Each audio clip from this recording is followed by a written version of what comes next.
Namaskar and welcome back to the channel. So we're back to read this book, and this book was published in 1959 and it contains the lectures given in 1957 to 1958 in hospital in the UK. तो इसमें जो information की हम बात करेंगे वो उसी era तक लिमिटेड है, 1940s, 1950s या उससे पहले हुई चीज़ों के बारे में. अब हम जिस चैप्टर पे हैं उसका नाम है calcium and phosphorus metabolism. Phosphorus metabolism हम इस चैप्टर की फर्स्ट वीडियो में डिस्कस कर चुके हैं. इस चैप्टर की सेकंड वीडियो से हम अपने कैल्शियम मेटाबॉलिज्म डिस्कस करने की शुरुआत कर चुके हैं. तो अब आगे बढ़ते हैं और कंटिन्यू करते हैं कैल्शियम मेटाबॉलिज्म की, क्योंकि वो एक वीडियो में फिट आता तो बहुत लंबा हो जाता. So let's begin. तो ऑथर कोट करते हैं ब्रिंक के एक्सपेरिमेंट को, जिसमें उन्होंने कैल्शियम का रोल इन्वेस्टिगेट किया था इन न्यूरल प्रोसेसेस.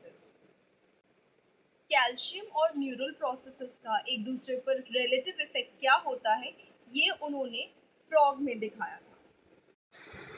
अब फ्रॉग को एक्सपेरिमेंटल एनिमल चूज करने का एक ये भी मकसद था, क्योंकि मैमल्स में कैल्शियम कॉन्सेंट्रेशन डिफरेंट हो सकते हैं लेकिन प्रोसेसेस जनरली सेम ही रहेंगे. तो उन्होंने ये दिखाने का प्रयास किया कि जब कैल्शियम की कॉन्सेंट्रेशन बहुत कम होती है तब लॉस ऑफ सेंसिटिविटी हो जाती है मसल एंड मेम्ब्रेन प्लेट में, और जिसकी वजह से इम्पल्स ट्रांसमिशन कम्प्लीटली ब्लॉक हो जाता है फर्स्ट स्टेज में. उसके बाद सेकेंड स्टेज में हाई लेवल्स ऑफ कैल्शियम इतनी हाई हो जाती हैं कि मेम्ब्रेन की स्टेबिलिटी जाती है कि अगेन एक इम्पल्स वहाँ पर कम्प्लीटली ब्लॉक हो जाता है. अब मिस्टर ब्रिंक ने अपने एक्सपेरिमेंट के दौरान बताया था कि इन दो लेवल्स या दो स्टेजेस के बीच में 3 फेजेस होते हैं. तो फर्स्ट फेज में क्या होता है?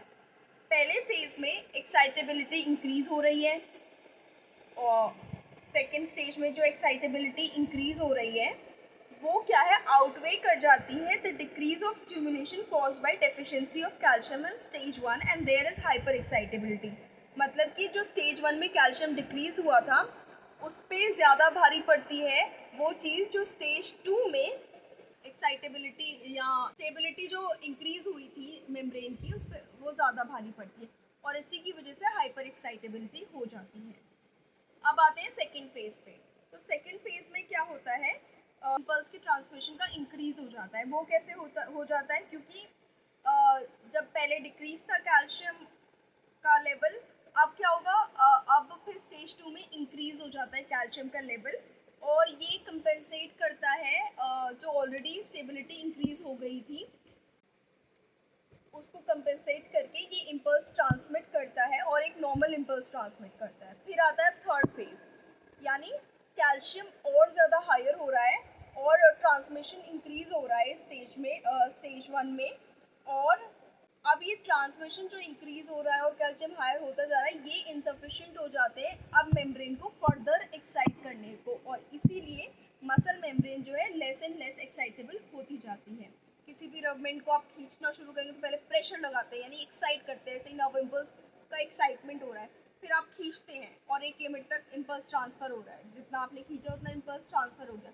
उसके बाद एक लिमिट के बाद आप नहीं खींच सकते. अब आप कितना भी प्रेशर लगा दीजिए, एक्साइटेशन दे लीजिए, वो बंद हो जाएगा. आप ज़्यादा करेंगे तो टूट के वापस, रबर बैंड का एग्जाम्पल जो है टूट के वापस आ जाएगा. तो ऐसे ही उसके बाद एक लिमिट के बाद मसल एंड मेम्ब्रेन प्लेट जो है एक्साइट होना बंद हो जाएगी और इम्पल्स ट्रांसमिट होना बंद हो जाएगा. वरना अगर ये फिनोमिनन नहीं होता तो इम्पल्स आता जाता और पता नहीं कितना एक्साइटेबल इंसान हो जाता अगर उसका इफेक्ट आ रहा होता. तो ये जो हमने 2 स्टेजेस 2 लेवल्स या फिर उनके बीच में आने वाले 3 फेजेस समझे, ये हर एक साइनैप्स जो मस्कुलर साइनैप्स है उसमें डुप्लीकेट हो रहे हैं, वैसे के वैसे हो रहे हैं जब कोई इम्पल्स जाता है.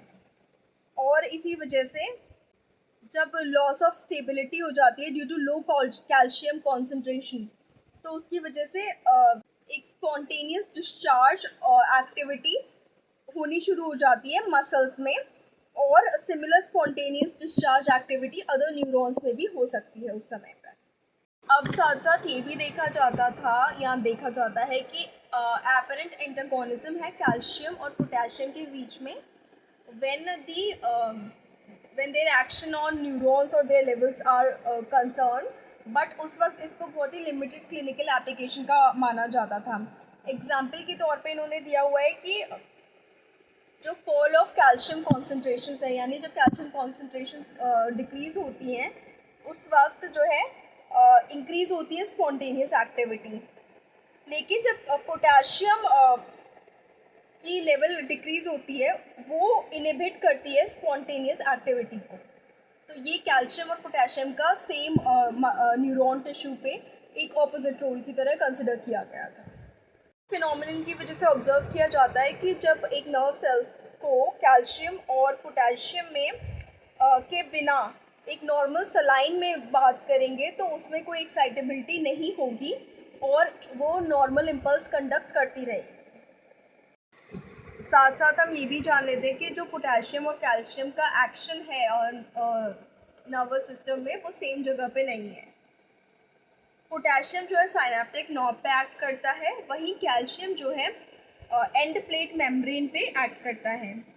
पोटेशियम जो एक्ट करता है इट एक्ट्स बाय डिक्रीजिंग और इंक्रीजिंग आउटपुट ऑफ ACH और एसिटाइलकोलिन को डिक्रीज इंक्रीज करके एक्ट करता है.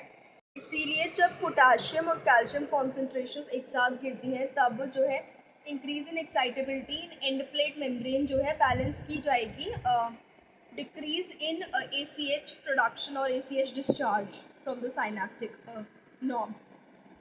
तो अब एक नर्व फाइबर के एक्सपेरिमेंट से आगे बढ़ते हुए जब हम बॉडी को एज अ होल ट्रीट करेंगे और उसके बारे में देखेंगे, उसके एक्सपेरिमेंटल वर्क में पे देखेंगे और ये देखेंगे कि लोअरिंग ऑफ कैल्शियम का क्या, सीरम कैल्शियम का क्या इफ़ेक्ट होता है बॉडी पे, which is one of all those effects is production of tetani.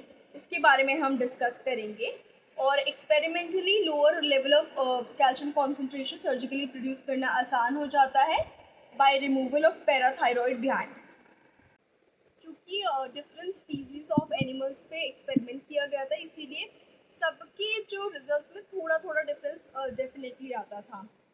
तो नेक्स्ट वीडियो में अब यहाँ से टॉपिक शुरू होता है क्योंकि हमने प्रोडक्शन ऑफ टेटनी का डिस्कस किया. नेक्स्ट वीडियो में हम वेस्ट की रिपोर्ट को डिस्कस करेंगे और टेटनी के बारे में थोड़ा और जानेंगे कि क्या लेक्चर दिया गया था, क्या एक्सपेरिमेंट किए गए थे. इस वीडियो में इतना ही. So thank you so much for watching this video. Please like the video, share the video and share your opinions in the comment section. Subscribe to the channel. Thank you so much. Take care. Bye bye.